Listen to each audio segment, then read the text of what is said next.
Unidad 1, Introducción a la Geodinámica Interna. Sumario 1.1, Estructura interna de la Tierra. 1.2, Teoría de tectónica de placas. 1.3, Actividad tectónica y fenómenos asociados. 1.4, Materiales de la corteza terrestre. 1.5, Geología estructural. Iniciamos con 1.1, Estructura interna de la Tierra. Origen del universo, teoría del Big Bang. Esta teoría postula que al principio toda la masa y la energía está concentrada en un punto que de pronto explota e inicia una expansión. En los primeros segundos de la creación del universo, conocido como era de la radiación, se forman las partículas componentes de los átomos, como los electrones, los neutrinos, los quarks.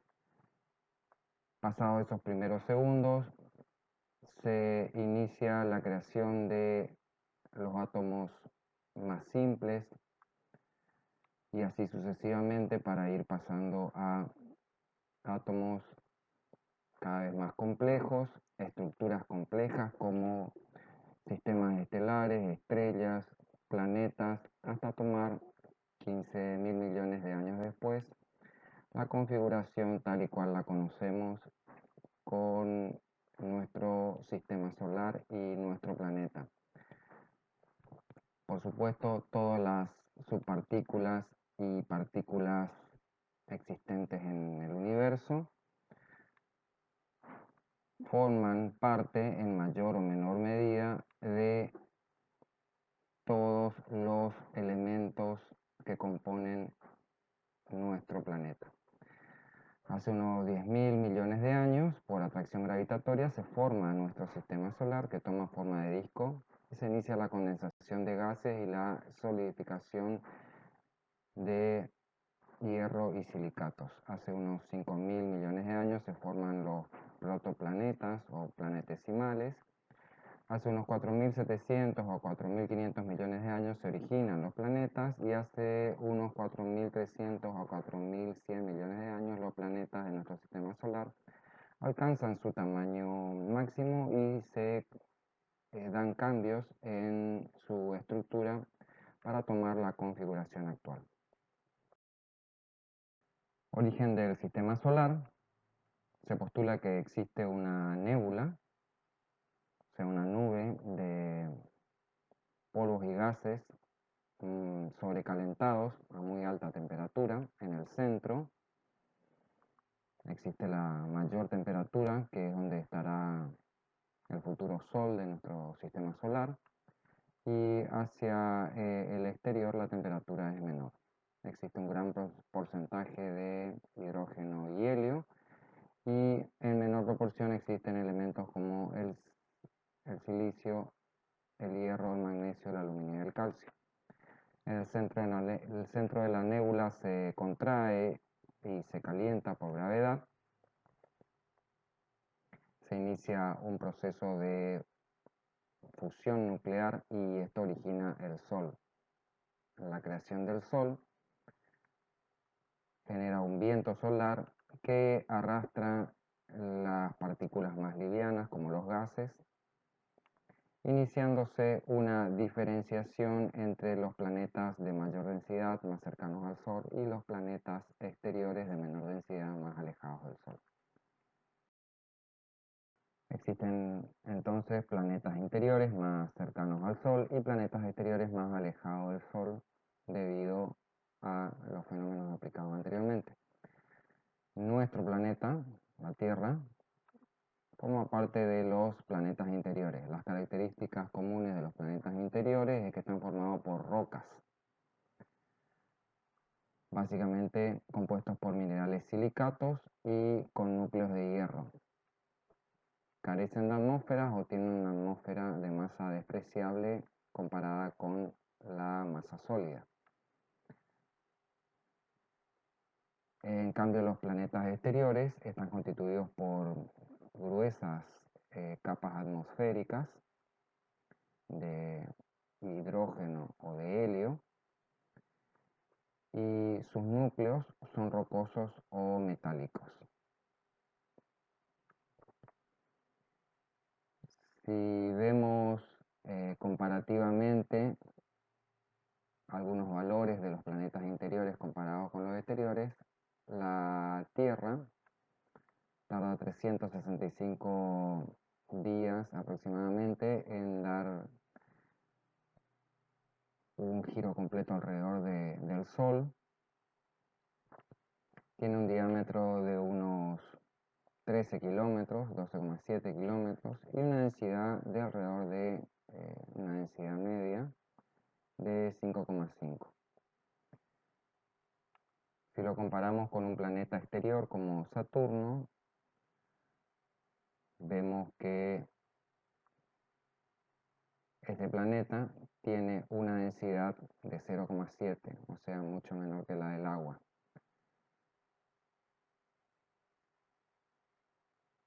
De tal manera que los planetas interiores, como habíamos visto, tienen mucha mayor densidad por estar constituidos principalmente por rocas. Durante el proceso de acreción del planeta, o sea, el proceso de acumulación de materia, algunos elementos más pesados como el hierro, el níquel, minerales silicatos y los isótopos radioactivos estaban uniformemente distribuidos en toda la masa planetaria. Una vez que el planeta alcanza una masa crítica, acorde con las partículas que tenían a su alrededor, y logran su acreción máxima, los materiales más pesados se hunden por gravedad y esta energía potencial se transforma en una energía cinética generando calor. Este calor se conoce como calor primigenio, o sea, el primer calor que se origina en el planeta. Este calor, por energía cinética, provoca la fusión parcial de una importante parte del planeta y la acumulación de hierro y otros minerales pesados en el centro del planeta, que termina conformando el núcleo, y la migración de silicatos, o sea, de minerales más livianos o menos densos hacia la superficie. En este proceso, la roca fundida arrastra los isótopos radioactivos y los concentra en la parte superior de las estructuras del planeta. Este enfriamiento de estas rocas más densas provocó su hundimiento, quedando en la superficie las rocas félsicas o menos densas. Estas rocas félsicas son las que normalmente componen la capa más externa del planeta y son las que utilizamos como materiales de construcción o como cimentación para nuestras estructuras. La desintegración progresiva de los isótopos provocó nuevo calor. Este calor es conocido como calor radiogénico, que se suma al calor primigenio. Este calor primigenio, que vuelve a ganar calor por calor radiogénico, es el que desde el inicio de la formación de nuestro planeta ha estado perdiéndose hacia el exterior y genera todo un conjunto de movimientos conocido como geodinámica interna de la Tierra. Actualmente la radiactividad del núcleo es despreciable, mientras que la mayor cantidad del calor radiogénico se concentra en la parte superior de la estructura sólida de nuestro planeta. Desde el punto de vista de la estructura, existen dos modelos: un modelo estático para explicar esa estructura interna del planeta, que basa su diagnóstico en la composición química, o sea, se pregunta de qué está hecha la estructura interna sea qué material es. El otro modelo para explicar la estructura interna del planeta es el modelo dinámico y basa este esquema en el comportamiento mecánico, o sea, se pregunta cómo se comporta el material. El modelo estático, basado en la composición química, divide a la estructura interna en varias capas. La capa más externa se denomina corteza y está compuesto por sílice y aluminio, por sus siglas SiAl. Y una capa inferior, un poco más densa, que está constituida por silicio y magnesio. Esta capa tiene un espesor máximo de unos 50 kilómetros. Luego sigue la capa denominada manto, que es una capa intermedia. Esta capa está constituida por hierro y magnesio, FeMa, por sus siglas, y llega hasta una profundidad de unos 2.900 kilómetros. Esta capa constituye alrededor del 80% de la estructura interna del planeta. Por último se encuentra el núcleo, que es el material más denso de la estructura interna del planeta, y está dividido en un núcleo externo y en un núcleo interno.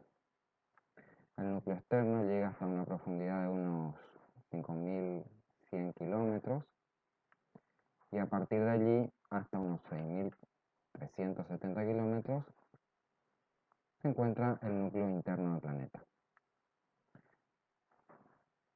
Desde el punto de vista de la composición química, el núcleo está constituido básicamente por níquel y hierro, de allí la denominación de NiFe. Desde el punto de vista del modelo dinámico, las capas son muy parecidas, con algunas leves diferencias que veremos más adelante. Respecto de cómo se comporta, la capa más externa, denominada litosfera, se comporta como un sólido.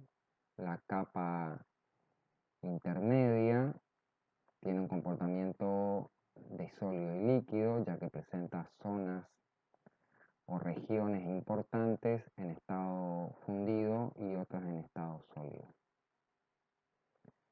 El núcleo externo, denominado endosfera externa para este modelo, tiene comportamiento de líquido, y la endosfera interna, equivalente al núcleo interno del modelo estático, tiene comportamiento de sólido.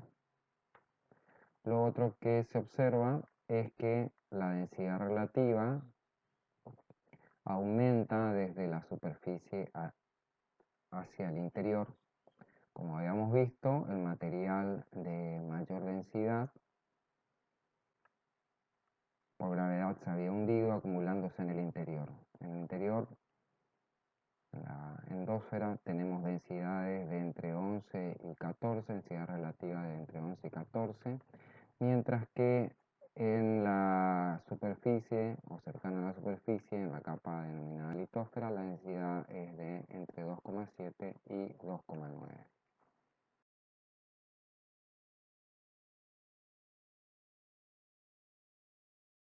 Siguiendo el modelo estático, o sea, el modelo que tiene en cuenta la composición química, podemos distinguir tres capas: la corteza, el manto y el núcleo. La corteza es la capa más externa, en contacto con la atmósfera. Se distingue del manto por un cambio abrupto en la velocidad de las ondas sísmicas. Esta discontinuidad se conoce como discontinuidad de Moho, por el científico Mohorovicic, un científico ruso que la descubrió. Lo que indica este cambio de velocidad en las ondas sísmicas es un cambio de rigidez. Este cambio de rigidez puede deberse a un cambio en la composición mineral o a un reordenamiento de la estructura cristalina para pasar a un estado más denso.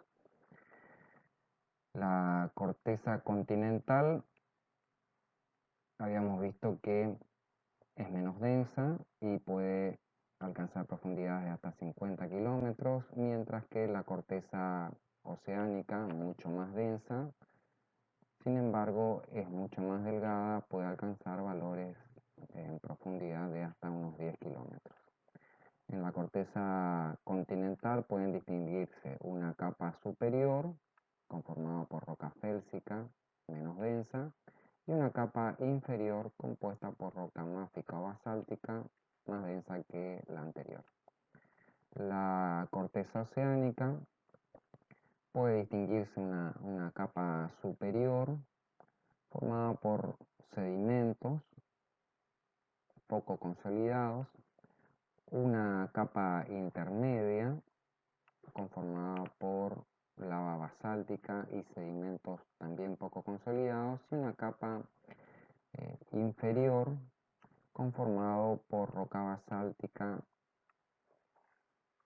que es una roca volcánica, gabbro, y otras rocas cristalinas de elevada dureza. La segunda capa que distingue el modelo estático es el manto, que tiene una profundidad, llega a una profundidad de unos 2.900 kilómetros, representa alrededor del 80% de la masa del planeta. En esta capa, marcada en el esquema en color rojo, es donde se produce la convección, el intercambio del calor entre el núcleo interno del planeta y la capa más externa denominada corteza. Este intercambio del calor es el que explica todos los fenómenos térmicos asociados con la tectónica de placas y los movimientos asociados a este intercambio de calor. En el manto pueden distinguirse dos zonas o dos capas. Una superior, conformada por roca ultramáfica, como la peridotita y la dunita. Una zona de transición que ocurre alrededor de los 650 kilómetros. Y una zona inferior con roca ultramáfica, al igual que la anterior, pero de mayor densidad. Por último, se distingue la capa denominada núcleo, que habíamos visto que podíamos distinguir entre el núcleo externo, que tiene comportamiento de líquido, y el núcleo interno, que tiene comportamiento de sólido. El núcleo se separa del manto por la capa de doble prima, conocido como discontinuidad de Gutenberg. Esta capa de transición tiene alrededor de 200 kilómetros.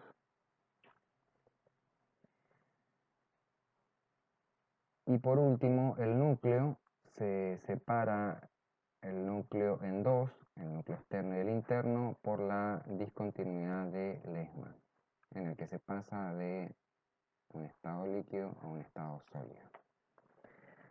La interacción entre el núcleo interno y externo es responsable de la capa electromagnética que protege a nuestro planeta. El núcleo externo está compuesto por hierro líquido de alta densidad, mientras el núcleo interno está compuesto por hierro sólido y níquel. Si ahora seguimos el modelo dinámico,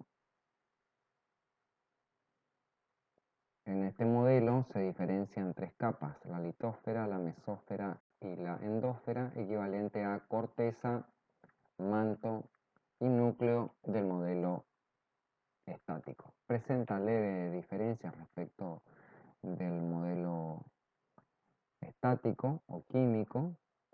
La litósfera, que es la capa más externa del planeta, está formada por roca dura y quebradiza. Abarca lo que sería toda la corteza del modelo estático y además la parte superior del manto. O sea, puede llegar hasta unos 125 kilómetros.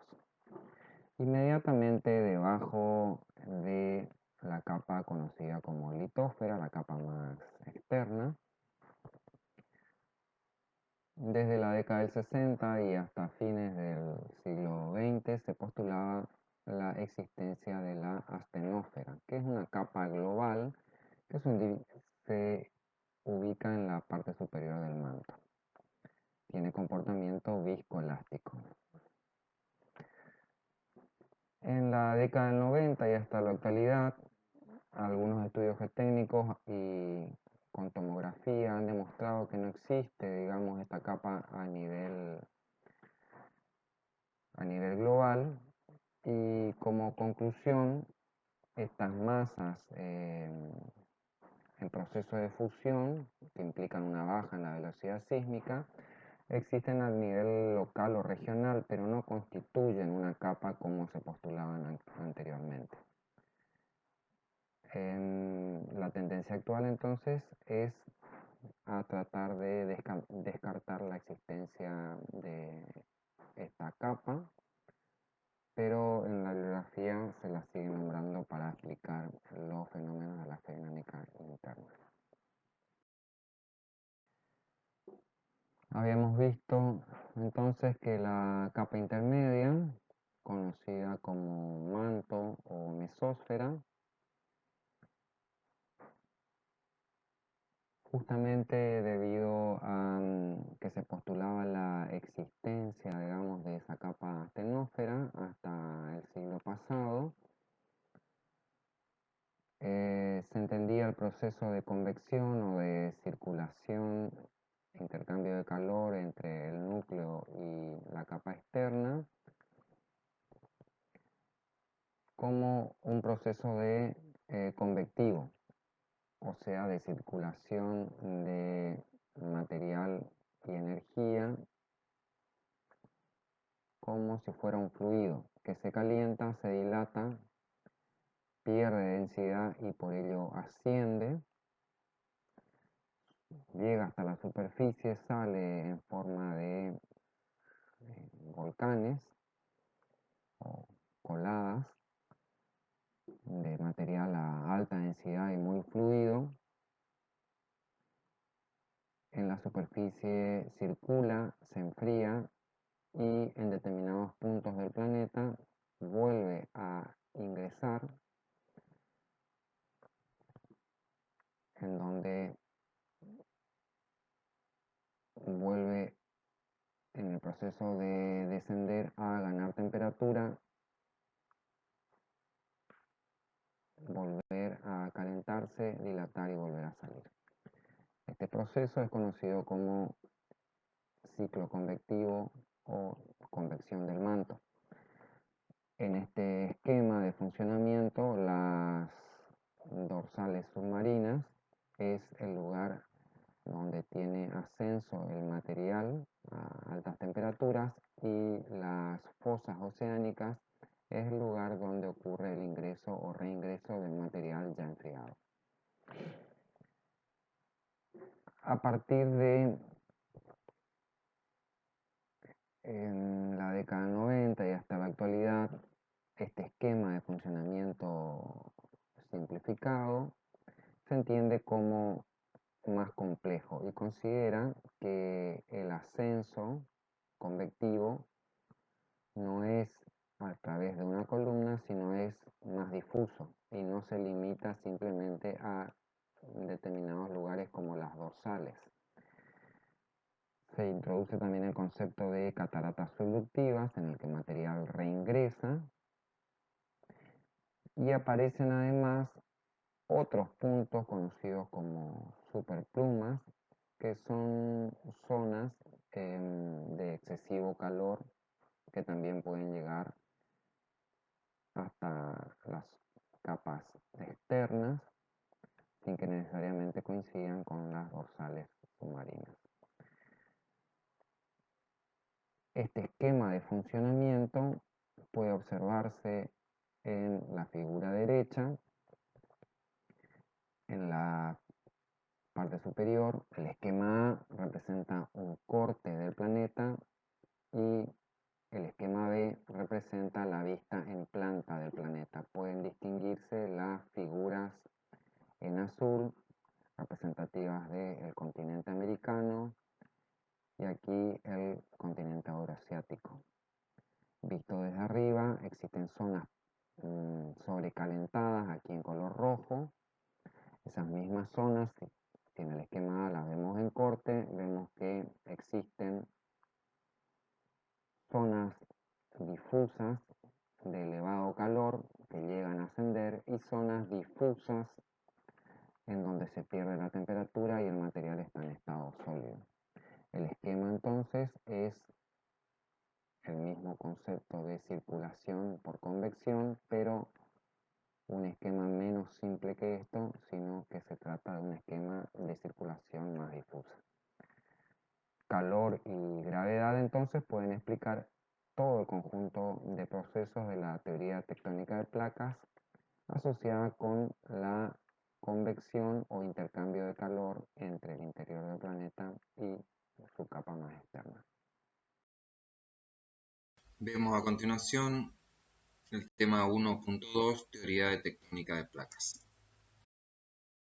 La teoría de tectónica de placas postula que la litosfera, la capa más externa del planeta, se encuentra fracturada en distintas placas o porciones. Esas placas o porciones tienen movimientos relativos entre ellas y estos movimientos están asociados con el proceso de convección del manto terrestre que vimos anteriormente. Ese intercambio de calor que se da entre la capa más interna y la capa más externa del planeta. Se denomina entonces placa o porción de litósfera al segmento de litósfera continental o litósfera oceánica que tiene o presenta mucha actividad en sus bordes y escasa o nula actividad tectónica, volcánica, de terremotos en su zona central. Se reconocen unas 12 placas tectónicas principales y otras placas menores que están asociadas a ellas. Algunas de las que podemos nombrar cercanas al territorio argentino, la placa sudamericana, que abarca el continente americano y una porción de corteza oceánica, la placa de Nazca, que es una placa completamente oceánica, y en el borde entre ambas placas existen movimientos relativos que dan origen a procesos como vulcanismo y terremotos conocidos en el oeste de nuestro país y el territorio de Chile. Esos movimientos pueden ser movimientos que tienden a las placas a separarse o también pueden ser movimientos en que las placas tratan de chocar unas con otras. Existen también otros movimientos como un movimiento de deslizamiento en el que las placas se mueven en sentido paralelo una contra otra. Vemos entonces que existen movimientos de convergencia en que las placas tratan de chocar una con otra. Se generan esfuerzos importantes de compresión. Estos esfuerzos de compresión generan fenómenos como terremotos y vulcanismo. El otro tipo de movimiento que podíamos identificar de las placas es el movimiento de divergencia en que las placas tratan de separarse debido a un esfuerzo de extensión. En el mapa se indican valores medios en centímetros de este intento de las placas de separarse.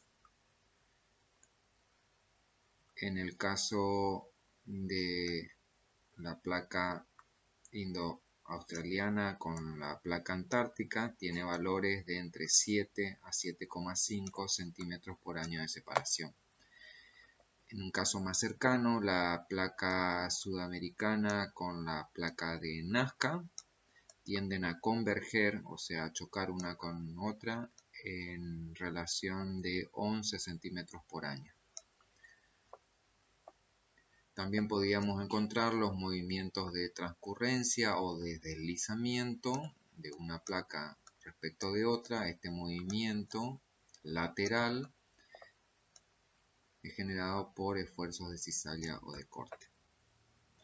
El caso más conocido es el que ocurre entre la placa norteamericana y la placa pacífica en la costa oeste de los Estados Unidos. Tiene un movimiento de alrededor de 5,5 centímetros por año. Tomando el concepto de convección del manto, o sea, este mecanismo de intercambio de calor entre el núcleo interno del planeta y la capa externa, podemos decir que este intercambio de calor es el mecanismo de la tectónica de placas y de toda actividad geológica que conocemos aquí en la superficie del planeta. Podemos asociar a este mecanismo de intercambio de calor la deriva de los continentes, el fenómeno de subducción, los fenómenos sísmicos, de vulcanismo, el ciclo de formación de las rocas y las orogenias o el ciclo de formación de las cordilleras. La convección del manto y la tectónica de placas constituyen un único sistema en el cual las placas son la cubierta superior enfriada del sistema convectivo y este proceso de circulación tiene como fuente de energía el calor interno del planeta. A este flujo convectivo, digamos, de ascenso tiene como contraparte un proceso convectivo de descenso. También se reconocen algunos puntos calientes como penachos térmicos, en inglés hotspot, procedentes de zonas profundas del manto que también pueden alcanzar la superficie. Se distinguen básicamente tres tipos de bordes, como habíamos visto, en función del tipo de movimiento que pueden darse entre los bordes de placas. Los bordes divergentes, en que las placas tienden a separarse por esfuerzo de extensión. En estos puntos se genera o se forma nueva litósfera, nueva capa superficial, por transferencia de material desde la capa inferior, que es el manto. Tenemos también los bordes convergentes. Las placas tienden a chocar por esfuerzo de compresión entre ellas y existe consumo de litósfera. La litósfera reingresa al manto y se pierde en la superficie por transferencia de material hacia el manto. Por último tenemos el otro tipo de borde que habíamos visto, que es el borde transcurrente.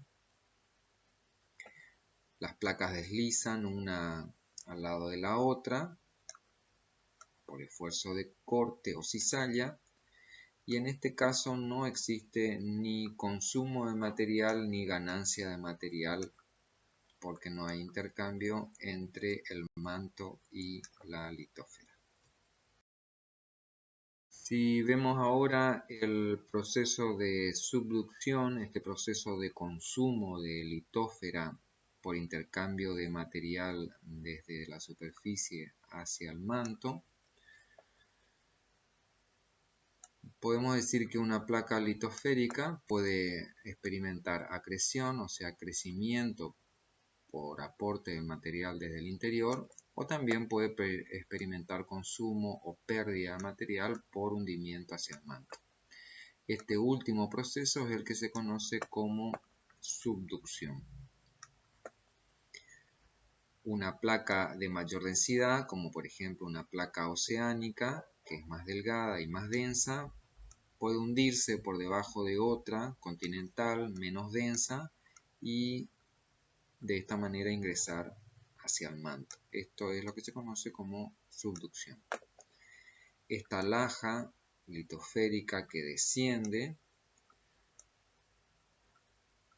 conserva las propiedades de la litósfera, o sea, es sólida y quebradiza y se hunde por gravedad.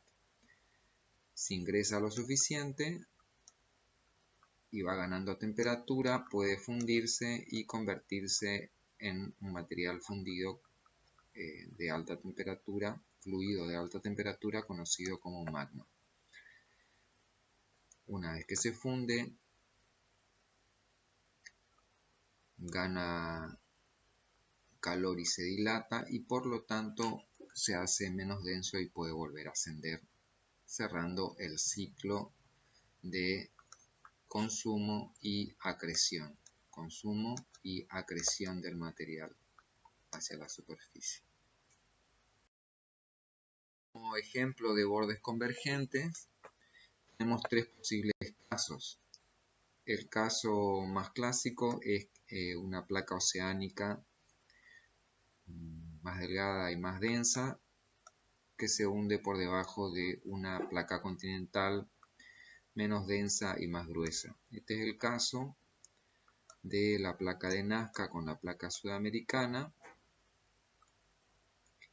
que ocurre en el límite de Chile con nuestro país, el caso de subducción. Otro caso de subducción es dos placas oceánicas, ambas de baja densidad, aquella que se halle un poco más fría o menos sobrecalentada se hundirá por aquella que esté más fría y por lo tanto se encuentre, esté más caliente y por lo tanto se encuentre a menor densidad. Por último, el tercer caso de choque entre placas o convergencia es el conocido como abducción, en el que una placa continental poco densa choca con otra placa continental poco densa, se inicia un proceso de ingreso del material, el cual se ve frenado rápidamente debido a la baja densidad de ambos materiales. Este proceso, habíamos visto, de reingreso de la capa litosférica hacia el interior se conoce como subducción.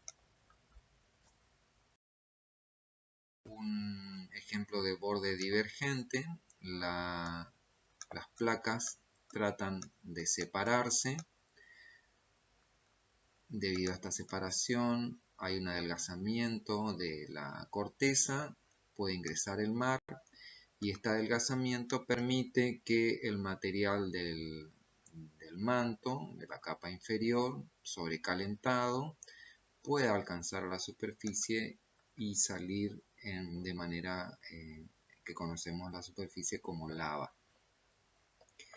Este proceso aporta material a la litósfera en el fenómeno conocido como acreción, creando nueva litósfera. De esta manera es que se crean los fondos oceánicos y la expansión de los océanos. Un caso típico es la cordillera mesoatlántica, que provoca el crecimiento o la expansión del océano Atlántico, separando, digamos, al continente americano del euroasiático y africano.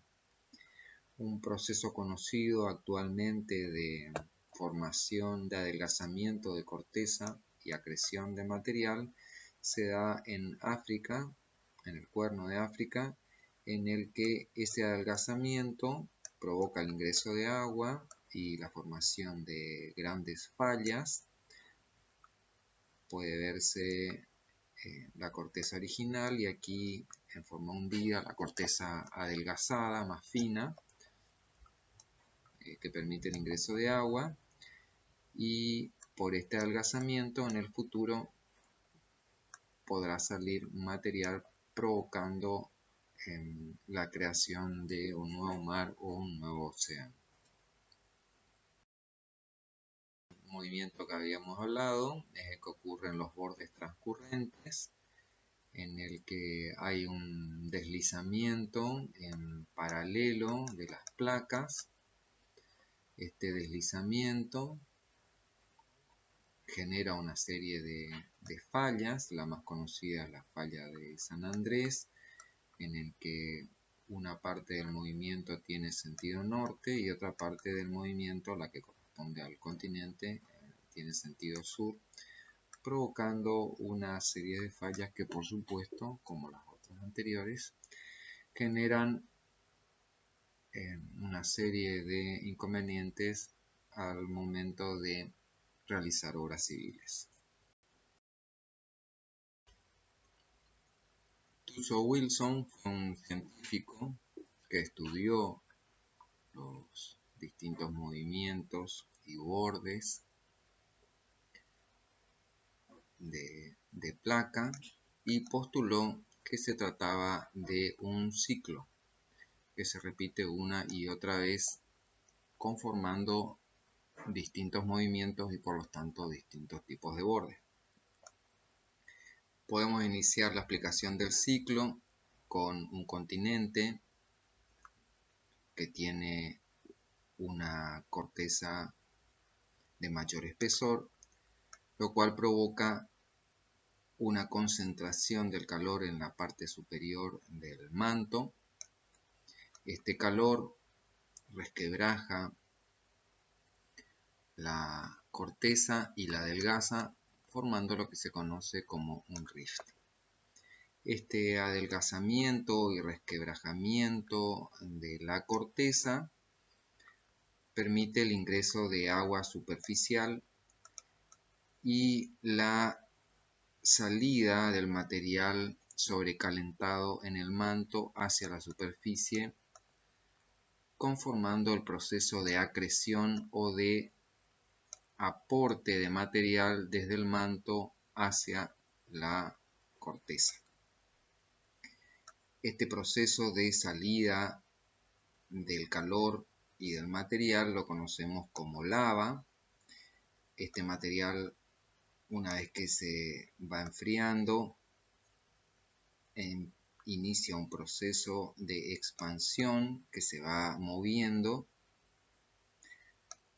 debido a que la placa oceánica tiene mayor densidad. Al encontrarse o chocar con una placa continental, ocurre lo que se conoce como el proceso de subducción. Este proceso de cinta transportadora en el que el motor es el calor que se está perdiendo acá, aporte de material, transporte de material y subducción con reingreso del material al manto.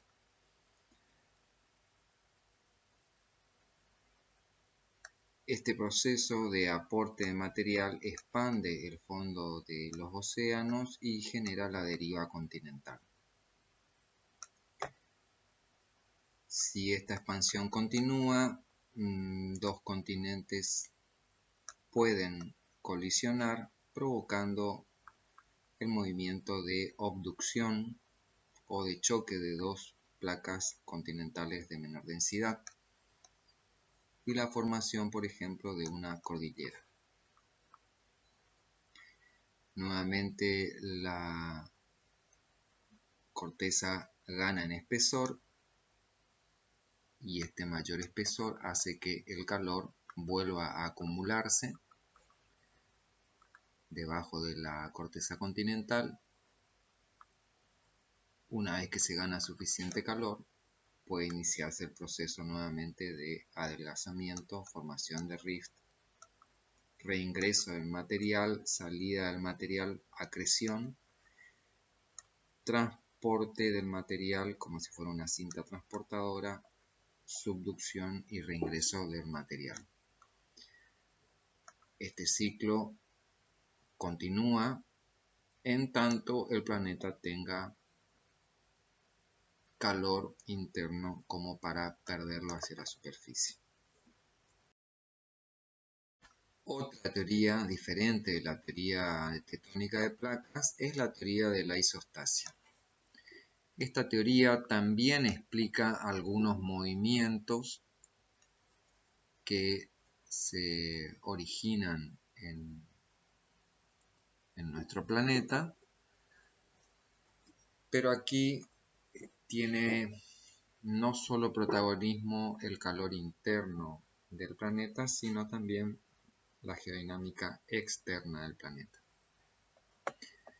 Esta teoría postula que la topografía superficial, o sea, los distintos niveles que tienen los continentes, y la masa de esos continentes se ajustan para alcanzar un valor de presión uniforme o de nivelación de la capa exterior denominada corteza con la capa intermedia denominada manto. Esta superficie de igual presión se llama el nivel de compensación isostática. Cuando existe entonces un balance entre la topografía de una masa continental y la masa de dicho continente, se ha alcanzado la condición de equilibrio isostático. Una analogía de esto, de este fenómeno que se basa en el principio de Arquímedes, puede darse si vemos o si hundimos hielo en el agua, o sea, un material de menor densidad en uno de mayor densidad. El otro caso similar puede ser el del cobre en el mercurio, en el que el cobre tiene menor densidad y el mercurio mayor densidad. Vemos que siempre un tercio de la masa es la que se halla por encima del nivel isostático y 2/3 de la masa se halla hundido, digamos, en la capa de mayor densidad. Esto es similar a lo que ocurre con los icebergs o con los cubos de hielo en el agua. El fenómeno de equilibrio isostático. Los continentes, podríamos decir que de menor densidad, flotan en el manto de mayor densidad, la capa intermedia del planeta. Si un continente tiene un nivel inicial 1, sabemos que ocurre un proceso de denudación y transporte del material conocido como erosión, en el que ese nivel 1 es erosionado y va alcanzando sucesivamente los niveles 2, 3 y 4, o sea, pierde masa. Esa masa que se pierde es transportada y depositada en los niveles más bajos del planeta, o sea, en los fondos marinos. Este proceso de circulación superficial implica un aumento de la masa y por lo tanto un hundimiento debido al principio de equilibrio isostático. En las zonas internas del planeta, la parte superior del manto, sobrecalentada, tiene un comportamiento de fluido. Existe una circulación interna en el sentido inverso al transporte en la superficie que reacomoda las masas y provoca un ascenso o un nuevo ascenso del material por compensación isostática. Este ciclo, marcado aquí en verde, es lo que se conoce como ciclo de equilibrio isostático.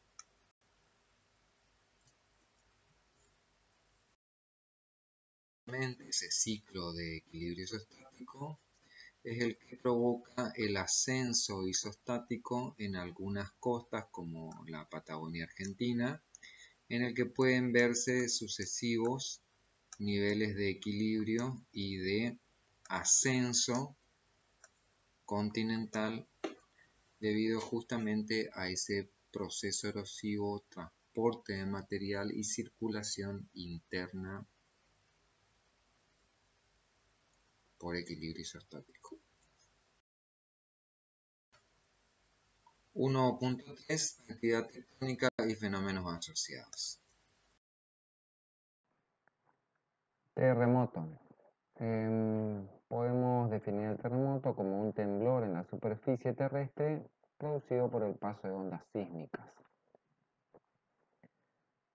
Estas ondas sísmicas se originan en un punto interior del planeta, conocido como foco, aquí marcado en verde, y se transmiten en todas direcciones hasta alcanzar la superficie. El punto en la superficie terrestre situado de manera vertical o radial sobre el foco es lo que se conoce como epicentro, aquí marcado en color azul. Las ondas sísmicas son vibraciones emitidas durante un terremoto debido a la falla o la fractura de la roca. Esta falla o fractura se da justamente debido a los procesos de circulación de la geodinámica interna que habíamos visto anteriormente. La falla o fractura aquí se marca en color rojo y este proceso de falla o fallamiento, de fractura del material rígido de la litósfera, es lo que provoca en un punto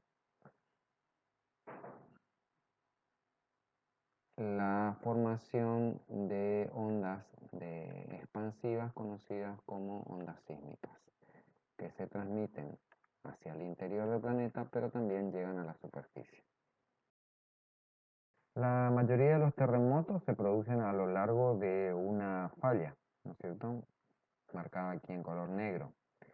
En el hipocentro o foco es donde se inicia el proceso de propagación de las ondas sísmicas hacia el interior del planeta, pero también hacia la superficie.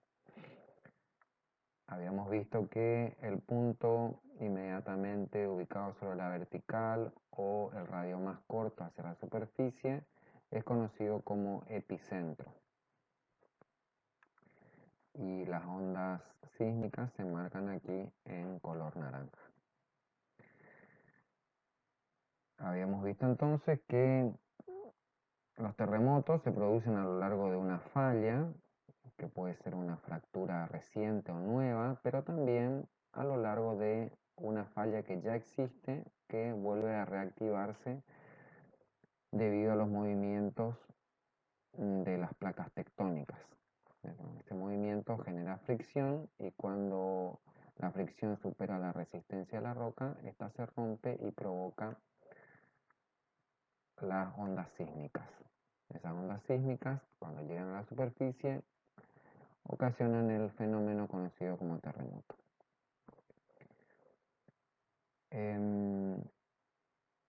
Como respuesta entonces a esos esfuerzos tectónicos, a esos movimientos, se da una deformación. Cuando la tensión acumulada excede el coeficiente de rozamiento interno de la roca, los bloques se parten y se desplazan.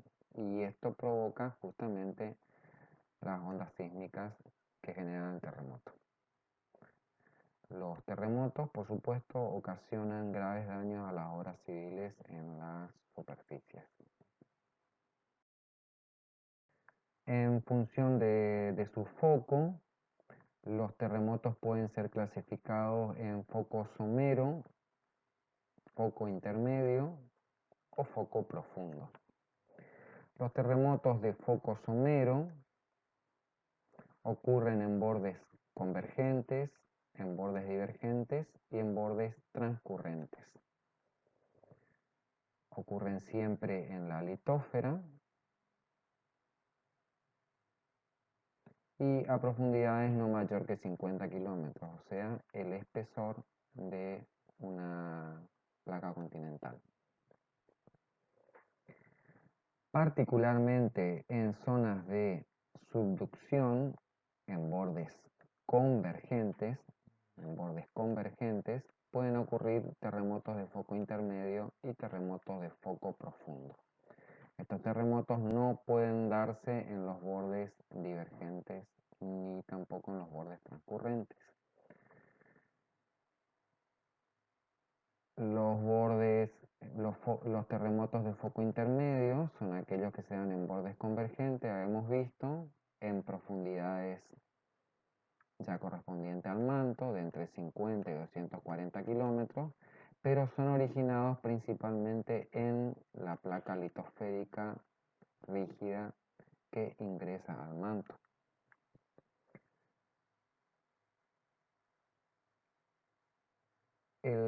Los terremotos de foco intermedio se dan en la zona sometida a extensión, que es la zona media y la zona superior de la placa litosférica. Los terremotos de foco profundo, también originados exclusivamente en bordes convergentes, se dan en la punta o en el borde de ingreso de la placa litosférica.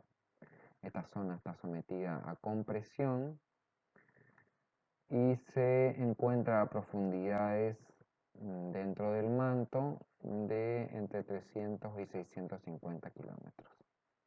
Cabe aclarar que los terremotos, si bien están a profundidades que corresponden al manto, ocurren siempre dentro de la placa litosférica rígida y quebradiza que está sufriendo el proceso de subducción. Las ondas sísmicas presentan variaciones en su velocidad y en el tiempo de propagación en función del material que atraviesan. Si nuestro planeta fuera completamente homogéneo, una onda sísmica se transmitiría en una línea recta. Si en cambio la rigidez fuera creciente hacia el interior, las ondas sísmicas sufrirían algún tipo de desviación o refracción. Sabemos que nuestro planeta está conformado por capas con densidad creciente hacia el interior. Esta es la razón por la que un terremoto ocurrido con foco somero cercano a la superficie sufren distintas refracciones y distintos cambios en su velocidad al ir atravesando materiales de diferente densidad. En particular, aquí se muestran en color negro las ondas P o primarias y en color rojo las ondas S o secundarias. Las ondas S que se transmiten por corte no pueden atravesar el núcleo líquido del planeta, por eso que solo se ven en el núcleo atravesando las ondas P. Los cambios en la velocidad y las refracciones de las ondas sísmicas están asociadas a las distintas densidades de las capas que conforman nuestro planeta. Tipos de ondas sísmicas. Pueden distinguirse ondas de cuerpo y ondas superficiales. Entre las ondas de cuerpo tenemos las ondas primarias, también conocidas como ondas P, y las ondas secundarias, también llamadas ondas S. En general, las ondas de cuerpo se propagan por todo el planeta y poseen menor amplitud y menor longitud de onda. Por esta razón, tienen mayor velocidad. Las ondas P son ondas que se propagan por compresión, o sea, por ciclos de compresión y extensión, y se propagan tanto en sólidos como en fluidos. Las ondas S son ondas que se propagan por corte. Las partículas se mueven en sentido perpendicular a la dirección de propagación. Estas ondas S no se propagan por los fluidos debido a que los fluidos no resisten corte. También tenemos las ondas de superficie. Estas ondas de superficie tienen mayor amplitud y mayor longitud de onda que las de cuerpo, y por eso tienen menor velocidad y llegan después que las ondas P y S. Podemos distinguir las ondas Lap de las ondas Rayleigh. Las ondas Lap, las partículas se mueven en sentido perpendicular a la dirección de propagación, y las ondas Rayleigh, las ondas se mueven en una órbita elíptica respecto del sentido de propagación de las ondas. Las velocidades de las ondas varían en función del tipo de material o tipo de roca que atraviesan. Las ondas sísmicas se propagan a mayor velocidad cuando el material es más rígido, por ejemplo como una roca cristalina o un material vítreo. En cambio, cuando el material es poco rígido, sedimentos sueltos o pocos consolidados cercanos a la superficie, las ondas sísmicas pierden velocidad. En el esquema podemos ver en ordenadas valores de densidad creciente de entre 2 a 3, o sea, rocas más rígidas, desde la parte superior a la parte inferior. Y en narcisas podemos ver la velocidad de las ondas en kilómetros por segundo. Vemos que en función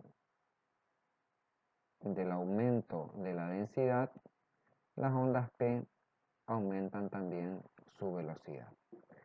Los valores más bajos de velocidad corresponden al material más suelto como arena o grava, y valores más altos, marcados aquí en azul, valores de velocidad mayor de la onda P, corresponden a rocas muy rígidas como el basalto o la dunita, en el que la onda sísmica puede alcanzar valores de entre 7 a 8 kilómetros por segundo, comparado con valores de entre 0,5 a 2 kilómetros por segundo para materiales sueltos como la arena y la grava. Magnitud y energía de los terremotos. El científico Richter creó una escala logarítmica que relaciona la magnitud de un sismo con la energía liberada en el foco del terremoto.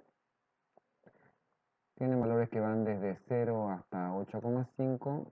0 es el valor nulo de emisión de energía, y el valor de 8,5 no es un límite fijo, sino que es un límite suficientemente grande como para medir en esta escala valores de liberación de energía para los fenómenos que pueden darse por geodinámica interna.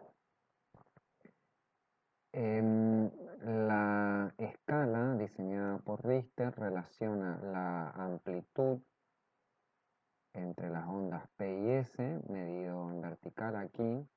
Para el ejemplo serían 23 centímetros, y mide la diferencia de altura entre las ondas P y el valor máximo de una onda S. Eso lo relaciona con la diferencia de tiempo, medido acá en distancia, desde el inicio de la onda P hasta el inicio de la onda S. Para el ejemplo, unos 24 segundos. Esa relación entre la amplitud y el tiempo se relaciona en una escala diseñada por Richter para medir la magnitud de energía liberada en el foco del terremoto. Para el ejemplo veíamos que la amplitud es de 23 milímetros y el tiempo o distancia corresponde a unos 24 segundos de diferencia.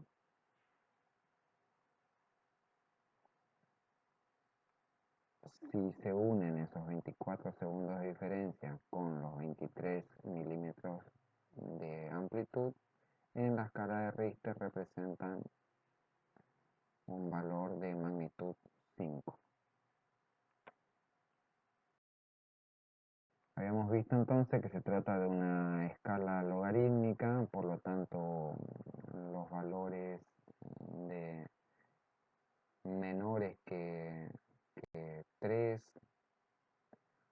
incluso 4, no son percibidos por el ser humano, pero son los que mayor cantidad ocurren, ¿no?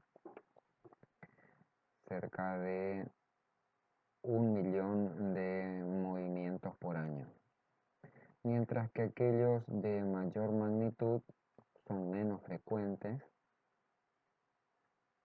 Vemos que va disminuyendo la frecuencia a medida que aumenta la magnitud. Hay que entender que como es una escala logarítmica, mientras que una magnitud 2 representa a 56 kilogramos de explosivos, una magnitud 10 representa 56.000 millones de kilogramos de explosivos. Un valor cercano a 10 se sufrió en Chile en 1960 con una magnitud de 9,6 en esta escala de magnitud, o sea, de cantidad de energía liberada en el foco del terremoto. En la escala 10, por ejemplo, en Richter significaría un gigatón de energía liberada al momento de la fractura del material rocoso. Un valor de 20 en esta escala significaría la fractura del planeta. Pero no hay ninguna actividad o fenómeno de la geodinámica interna del planeta que pueda producir este material, este nivel de fractura. Intensidad de los terremotos. La intensidad de los terremotos se diferencia de la escala de magnitud debido a que mide la fuerza o la violencia en que los seres humanos percibimos como daño ocasionado, ya sea a las personas o a sus propiedades. Esta escala, diseñada por Mercalli, identifica 12 niveles de intensidad, comenzando en 1 y en grado creciente a daño y destrucción, terminando en la escala en el valor 12. Mientras que un valor 1 es una sacudida percibida por muy pocas personas,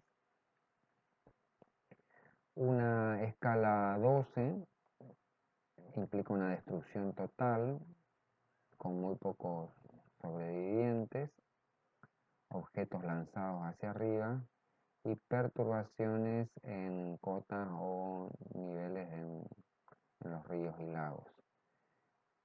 Esta destrucción total implica gran pérdida para las obras civiles. Ahora vemos la distribución global de los terremotos en función de la profundidad del foco.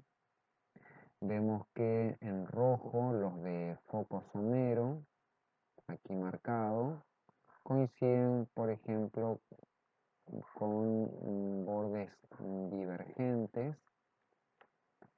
Vemos también que los de foco intermedio y foco profundo en azul y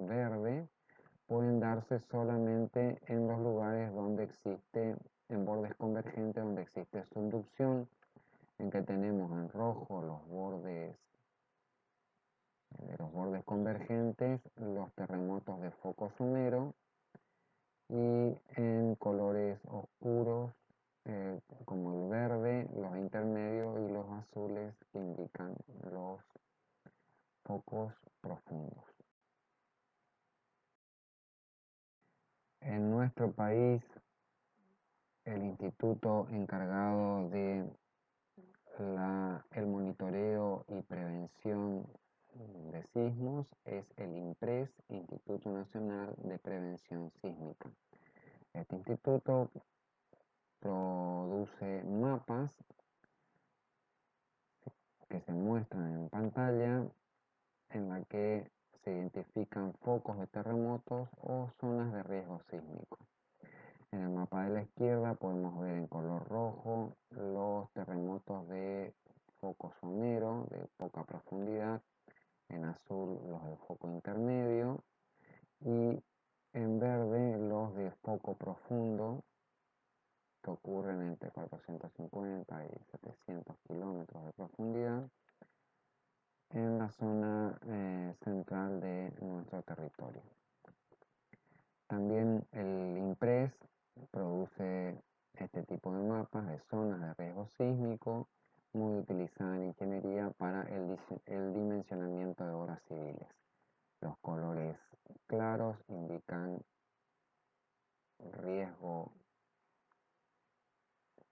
reducida, o sea, probabilidad baja de ocurrencia de terremotos, mientras que los colores más oscuros, hasta llegar al rojo, indica probabilidad alta de ocurrencia de un terremoto y por lo tanto riesgo elevado o muy elevado de ocurrencia de un terremoto.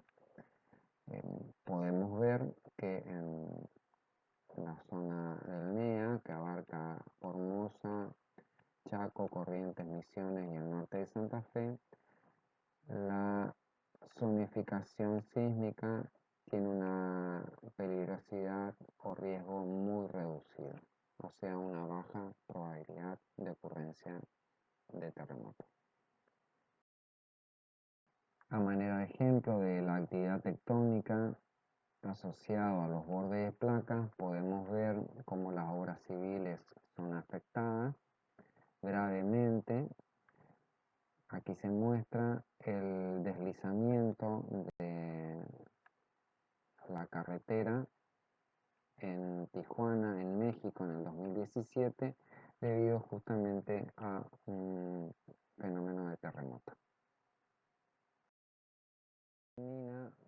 Pueden verse las consecuencias de un terremoto en Haití en el 2010, con un grave daño a las obras civiles debido a la baja calidad de la infraestructura, o sea, una infraestructura no preparada para enfrentar adecuadamente los terremotos. Aquí podemos decir, debido a la gran cantidad de destrucción, que la intensidad del terremoto es elevada. Este terremoto en Ciudad de México en septiembre de 1985 muestra la diferencia entre un edificio diseñado para resistir terremotos. Pueden verse que hay daños, pero debido a los refuerzos de la estructura diseñada para movimientos sísmicos, este edificio logra resistir bien. Puede verse en este otro caso un edificio que también presenta refuerzos, pero evidentemente no está adecuadamente dimensionado para resistir las solicitaciones causadas por el terremoto. Este terremoto en Irán en noviembre del año 2017 pueden verse daños a parte de la estructura, la parte menos rígida de la estructura, pero es evidente que este edificio puede ser, debido a que la estructura resistente no fue dañada, puede ser reacondicionado para su uso. Nuevamente aquí se observan algunos edificios destruidos y otros en muy buen estado de conservación debido a que evidentemente han sido dimensionados para poder resistir las solicitaciones de un terremoto. Esto es en Ecuador en abril del 2011. Otra actividad tectónica asociada a los bordes de placas es el vulcanismo. Abarca el vulcanismo toda forma de edificación o construcción de volcanes, así como las coladas que no necesariamente impliquen la construcción de estas estructuras conocidas como volcanes. Están obviamente asociados tanto los volcanes como las coladas volcánicas a los bordes de placas tectónicas. Un volcán entonces es una acumulación de material centralizada a partir de la extrusión de material ígneo, lava, a partir de una chimenea que está conectada al manto, que es donde se produce el material de roca fundida. La distribución global de volcanes, vemos también, digamos, que pueden delinearse las zonas de los bordes de placas aquí en nuestro territorio. El contacto entre la placa de Nazca con la placa sudamericana es la zona de mayor actividad sísmica. Y en la zona de el borde divergente también pueden localizarse distintos procesos de vulcanismo. En los bordes divergentes, básicamente, tenemos coladas de tipo máfico que constituyen la corteza oceánica. En los bordes convergentes, donde hay zonas de subducción, la lava es constituida por material félsico que causa la creación de rocas de menor densidad o lava neutra. Los bordes transcurrentes, en los bordes transcurrentes no ocurren procesos de extrusión volcánica. De las zonas de los bordes de placas, también existen procesos de vulcanismo en las zonas centrales de las placas tectónicas, como pueden observarse aquí en la placa oceánica del Pacífico o en la placa africana. Vemos que se dan se dan procesos de vulcanismo en zonas centrales de la placa. Estos están asociados a plumas o puntos calientes que ponen en contacto el material sobrecalentado del manto directamente con la litósfera. Desde el punto de vista de su actividad, los volcanes pueden clasificarse en volcanes activos, volcanes inactivos y volcanes extintos. Los volcanes activos son aquellos que entran en erupción y tienen una actividad eruptiva que pueden durar desde unas pocas horas hasta varios años. Ejemplos de estos son el Vesubio en Italia, el Puyehue en Chile, que tuvieron el Vesubio actividades en la última década, lo mismo que el Puyehue en los últimos 5 años. Los volcanes inactivos son aquellos que mantienen ciertos signos de actividad como fumarolas o expulsión de aire sobrecalentado, con largos periodos de inactividad. El ejemplo de esto sería el Fujiyama en Japón. Un volcán extinto son aquellos que en los últimos 25.000 años no han demostrado indicios de expulsión activa de material, ya sea sólido, gaseoso o fluido. Un ejemplo de esto sería el Cerro Catedral en Bariloche, en nuestro país. Desde el punto de vista del producto o material que emiten en el proceso de erupción, podemos distinguir los siguientes materiales. Los gases, la lava, que es el material fluido, y el material piroclástico, que es material sólido de distinto tamaño, que van desde cenizas a grandes tamaños de bloques sólidos de material a alta temperatura. Los volcanes de lava entonces son aquellos que emiten principalmente una masa líquida conocida como lava, con baja o ninguna emisión de material gaseoso o sólido como cenizas.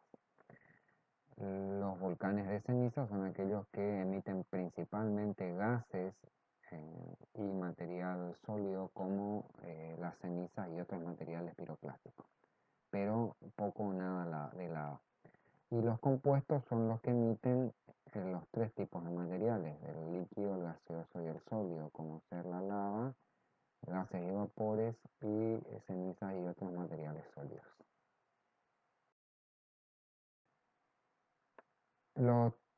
Los volcanes también pueden clasificarse por su estructura, o sea, por la manera en que son construidos. Podemos distinguir las erupciones por fisuras, o sea, que no forman un volcán, y aquellas por erupciones centrales, o sea, aquellas erupciones que sí conforman un volcán. Las erupciones por fisura lo que provocan son coladas o mantos de material lávico, se emiten por fracturas, no logran construir un volcán o un cono volcánico y abarcan grandes extensiones, tienen pendientes muy bajas y lava muy fluida. Los volcanes de escudo emiten un material erupcionado a partir de una estructura central que denominamos volcán, tienen grandes dimensiones, están formados por capas sucesivas de distintas erupciones, tienen pendientes suaves. Los conos de ceniza tienen pequeñas dimensiones, principalmente formados por material sólido como cenizas o piroclastos. Los estratos volcanes o volcanes compuestos tienen también forma cónica, tienen gran altura y pendientes elevadas y están conformados por sucesivas capas de material sólido y material fluido como la lava. Los domos volcánicos son volcanes de forma redondeada, de pequeñas dimensiones, con lava muy viscosa, que tiene poca capacidad de fluir o de moverse. Y por último, los volcanes de caldera son volcanes de muy grandes dimensiones que colapsan y tienen una fase explosiva muy importante. Desde el punto de vista de viscosidad del material y de la explosividad, podemos decir que los volcanes más fluidos son los que tienen una muy baja viscosidad y una explosividad también baja.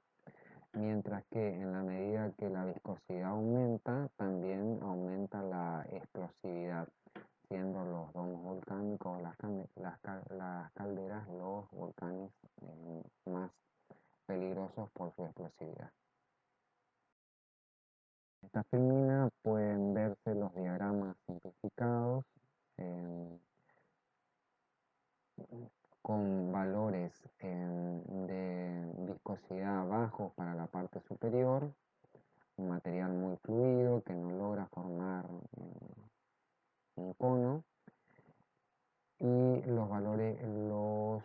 con valores aumento de la viscosidad y por lo tanto en la violencia de su explosividad para los volcanes de domo o calderas que forman una especie de tapón o debido a la viscosidad muy elevada del material tienen mayor pendiente, no logran fluir y por lo tanto forman un taponamiento que al erupcionar causan explosiones muy violentas. En función del tipo de erupción, erupciones muy poco explosivos, con lava de muy poca viscosidad, o sea, lava muy fluida, en- con aumento de la viscosidad y por lo tanto de la explosividad hacia la parte inferior del esquema. Los volcanes hawaianos son los que presentan lava más fluida, pendientes muy suaves y por lo tanto no explosiva. Tienen forma redondeada y pendientes muy suaves que pueden recorrer grandes distancias debido a la fluidez de la lava. Mientras que la erupción es de tipo peleana, es una erupción muy violenta, muy explosiva. La lava es muy viscosa, por lo tanto solidifica con mucha rapidez y tienen forma de cono, pero cuando explotan pueden tomar la forma de una caldera debido a su gran violencia. El índice de explosividad volcánica, conocido como IEV, índice de explosividad volcánica, mide la explosividad de un volcán con valores de 0, o sea, de muy baja explosividad, hasta valores de 8, o sea, volcanes de muy alta explosividad.